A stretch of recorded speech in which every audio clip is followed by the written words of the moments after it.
if things have been really difficult to manage on the time frame chart that you're watching, I want you to consider moving to a different time frame chart. Like, if you've been watching those short-term charts and you haven't really been paying attention at all to longer-term charts, I'd love for you to take a look at those longer-term charts.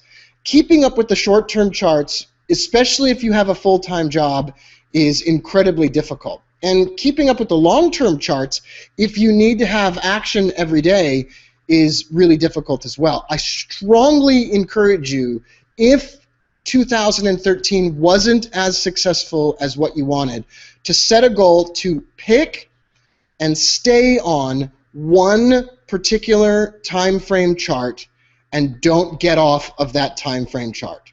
I strongly encourage you to pick a time frame chart and don't switch it.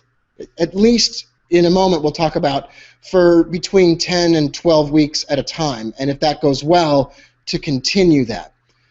I noticed a reasonably long period of time ago that looking at the really short-term charts, like the 1-minute charts for me, was very difficult for me to do. It was too much to concentrate on in too short of a period of time, and if I turned my head, the whole thing was over, and it just wasn't enough profit per trade, and I couldn't have a stop loss that was small enough to make up for the profit target.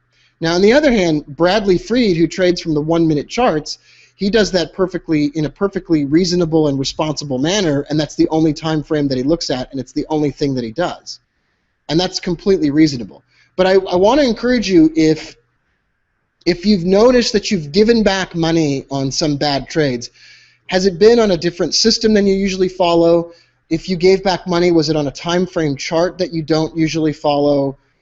Think about those types of things and consider whether you should make a change to a different time frame.